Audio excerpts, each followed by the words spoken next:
नमस्कार, प्रखर राजपूत को देख रहे हैं आप। आज तारीख है 18 मार्च साल 2026 और इजराइल, फिलिस्तीन, लेबनान, पाकिस्तान, भारत समेत एक बार फिर से पूरी दुनिया की खबरों के साथ आपके सामने हाजिर हुआ। दोस्तों, इस वीडियो में आपको बताएंगे कि जिस शख्स को मार के इजराइल इतना मुस्कुरा रहा था, जिस शख्स को मार के इजराइल को लगा कि अब हम जंग जीत जाएंगे, उसी शख्स की शहादत के बाद ईरान ने भयानक लेवल से बदला लेना शुरू कर दिया और साथ ही 61वीं वेव को लॉन्च किया। और इस हमले में कितना नुकसान इजराइल को हुआ, इसके बारे में हम आपको डिटेल बताएंगे। और साथ ही समय अमेरिका के अंदर ईरान को लेकर फूट पड़ चुकी है और खासकर जो काउंटर टेररिज्म यूनिट के चीफ थे, उन्होंने इस्तीफा दे दिया। और इस्तीफा क्यों दिया है, इसके बारे में अभी आपको डिटेल पता चलेगा। और साथ ही समय ईरान ने क्लस्टर बम से कितना बड़ा हमला इजराइल के ऊपर किया और इस हमले में कितना इंपैक्ट हुआ है, वो भी आपको बताया जाएगा। और साथ इस वीडियो में आपको बताएंगे कि भारत ने एक बड़ी मदद ईरान की है और इस मदद की वजह से ईरान ने भारत को क्या आश्वासन दिया है, ये चीज आपके लिए जानना तो बिल्कुल जरूरी है।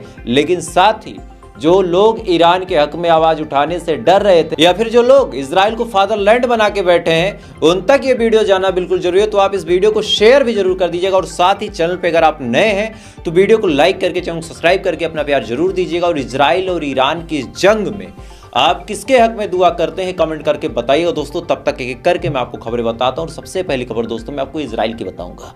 दरअसल अली लारिजानी को मार के इजराइल ने जब ऐलान किया था तो शुरुआत में मुझे थोड़ा सा डाउट था, लेकिन मुझे एक बात पता थी कि अगर कोई चीज बेंजामिन नेतन्याहू बोल रहा है तो वो गलत नहीं बोलेगा। बहरहाल अली लारिजानी को शहीद कर दिया गया। ईरान की ऑफिशियल स्टेट मीडिया ने भी इसको कंफर्म कर दिया। और साथ ही अली लारिजानी के स्थान पे एक दूसरे शख्स को, जिनका नाम सईद जलीली है, उनको एनएसए यानी नेशनल सिक्योरिटी एडवाइजर बना दिया गया।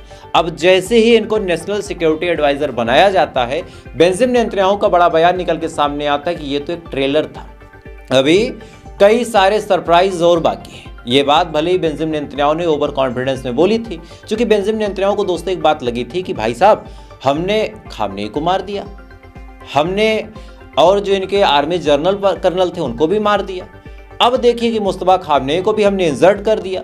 तो पुराने प्रशासन की बात करें तो केवल एक शख्स बचे थे जिनका नाम था अली लारिजानी। हमने जब उनको मार दिया तो अब ईरान क्या ही कर लेगा, यानी अगर टॉप लीडरशिप खत्म हो गई तो ईरान हमारा क्या ही कर लेगा। इसी ओवर कॉन्फिडेंस में बेंजामिन नेतन्याहू ने बड़ा बयान देते हुए कहा कि अभी और सरप्राइज आना बाकी है। अब जैसे ही बेंजामिन नेतन्याहू ने यह बयान दिया, ईरान ने कहा कि अब हम अली लारिजानी की शहादत का बदला लेंगे। और इसी के बाद ईरान ने 61वीं वेव छोड़ी, यानी 61वीं बार इजराइल पे बड़ा हमला किया। और इस हमले की सबसे खास बात दोस्तों ये थी कि क्लस्टर बम से हमला किया गया और ईरान की स्टेट मीडिया ने इसका वीडियो जारी किया।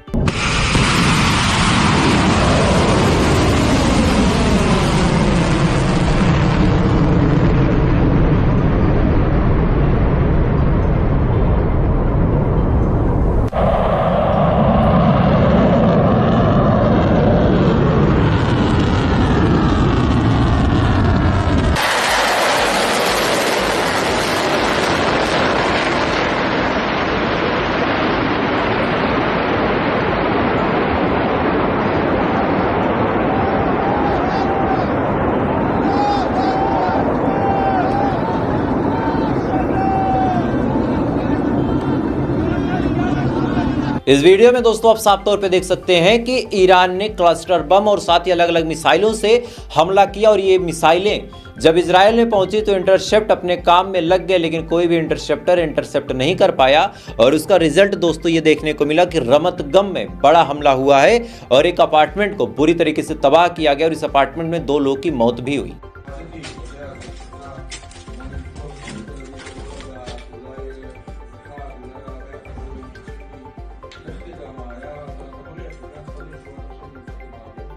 इसके अलावा दोस्तों इजराइल का एक शहर है जिसका नाम है होलेन।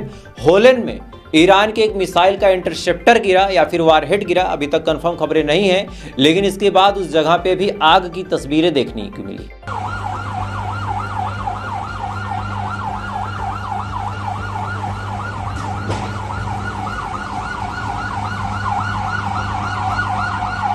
इसके अलावा दोस्तों चाहे आप तेल अवीव का एग्जाम्पल ले लें, चाहे जेरूसलम का एग्जाम्पल ले लें, हर जगह पे ईरान की मिसाइलों ने भयानक तबाही मचाई है। और मैं चाहूंगा कि इन तमाम तबाहियों का एक्सक्लूसिव मंजर अपनी स्क्रीन पे देखें आप।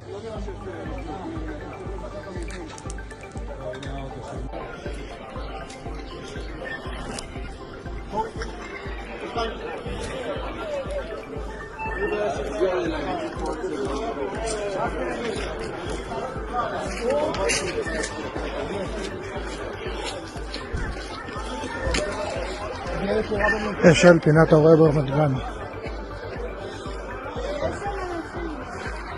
इस वीडियो में दोस्तों आप साफ तौर पे देख सकते हैं कि ईरान की मिसाइलों का जवाब इजराइल के पास नहीं था। इनके एक रेलवे स्टेशन पे बड़ा हमला ईरान ने किया और ताज्जुब की बात सुनिए कि जो सीढ़ियों के अगल बगल कांच लगे थे वो कांच फूट गए, क्रैक हो गए और साथ ही महीनों तक अब वहां पे कोई ट्रेन आ जा नहीं सकेगी। इतनी तबाही ईरान ने की और मैं चाहूंगा कि उसको भी सबूत के तौर पर देखें आप।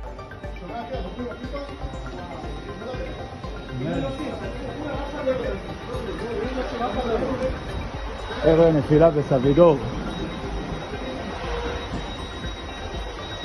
वाव। इन तमाम वीडियोस में दोस्तों आप साफ तौर पे देख सकते हैं कि किस हिसाब से हमला इतना इंटेंस है, किस हिसाब से हमला इतना भयानक है कि इजराइल को बड़ा नुकसान देखने को मिल रहा है। और इसी दौरान अब सुनिए कहानी। स्टेट ऑफ हार्मोज को फ्री कराने के लिए डोनाल्ड ट्रंप ने सबको न्योता दे दिया और कहा कि सब लोग आइए और स्टेट ऑफ हार्मोज को फ्री करा लीजिए।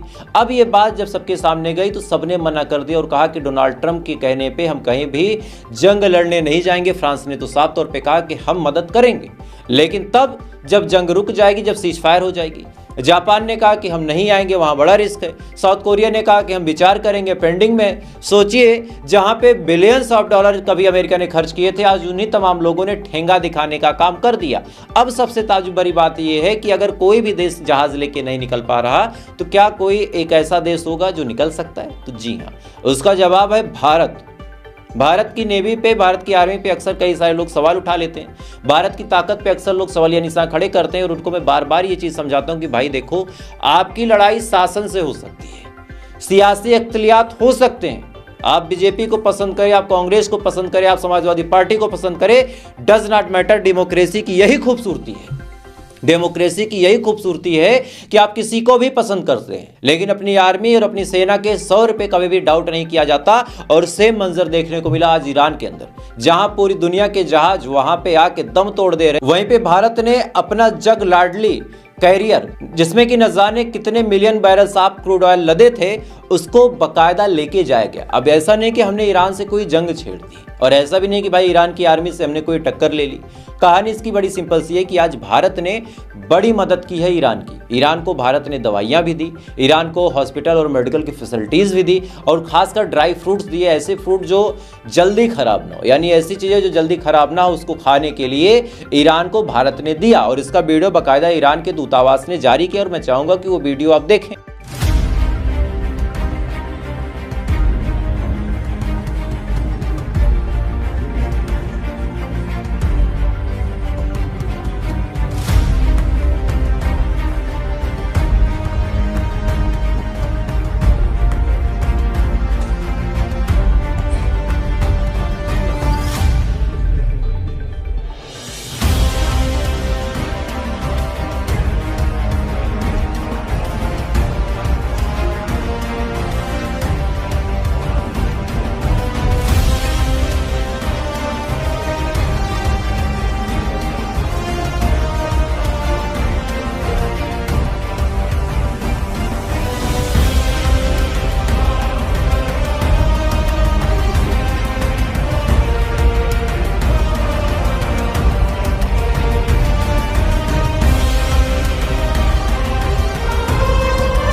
इस वीडियो में दोस्तों आप साफ तौर पे देख सकते हैं कि भारत ने बड़ी मदद की ईरान की और इसके बाद ईरान ने भारत को आश्वासन दिया कि स्टेट ऑफ हार्मोज आपका अपना है, जंग चल रहे डज नॉट मैटर, आपका जब मन हो, जैसे मन हो, जितने जहाज मन हो, आप आराम से लेके जा सकते हो।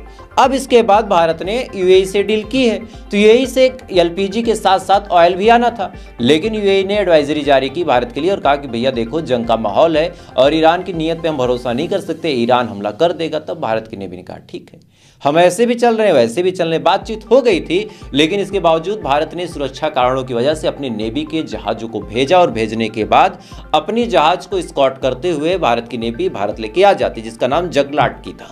अब जब ये चीज पूरी दुनिया के सामने गई तो सोचिए, अमेरिका के जो मार्क जेल हैं, इन्होंने बड़ा बयान देते हुए कहा कि यार 32 कंट्रीज है, 32 नाटो कंट्री, और इन 32 नाटो कंट्री में इतना जज्बा नहीं जितना अकेले भारत में। मतलब भारत कुछ भी कर दे रहा, भारत कुछ भी कर दे रहा, और इतना जज्बा भारत के पास है तो ये नाटो कंट्री क्यों जहाज लेके नहीं आते? अरे जाहिल इंसान, भारत इस वजह से ऐसा कर ले रहा क्योंकि भारत के लोगों ने ईरान के साथ कंधे से कंधा मिला के खड़े होने का काम किया है। ईरान भारत पे कभी हमला नहीं करेगा, ईरान भारत का नुकसान नहीं करेगा। जब पूरी दुनिया का जहाज नहीं पार हुआ तब भारत को क्यों हुआ? क्योंकि जितना प्रोटेस्ट ईरान के अंदर हुआ था उससे कहीं ज्यादा प्रोटेस्ट भारत के लोगों ने किया था, और यही वजह है कि आज भारत के लोगों के साथ ईरान को हमदर्दी है और भारत के लोगों का नुकसान ईरान नहीं कर रहा। बहरहाल अब कई सारे लोग कहेंगे कि ये तो सरकार का किया जा रहा है, तो सरकार ने कितना अच्छा काम किया, थोड़ा सा सुने आप।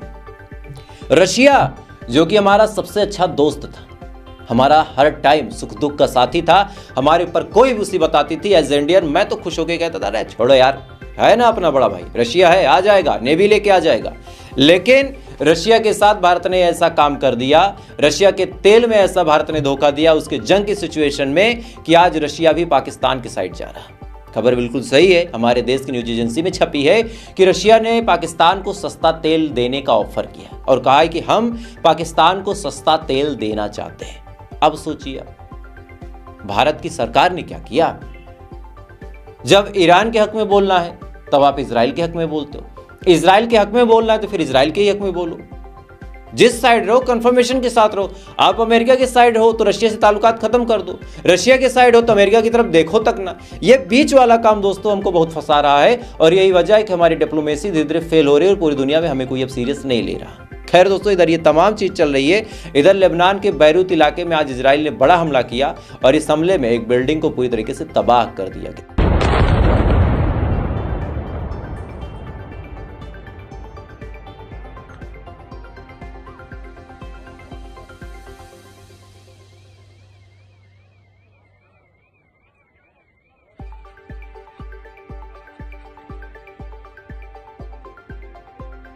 इस वीडियो में दोस्तों आप साफ तौर पे देख सकते हैं कि किस हिसाब से बड़ा हमला बैरूत के ऊपर किया गया है और इस हमले में गंभीर नुकसान लेबनान की राजधानी में हुआ है।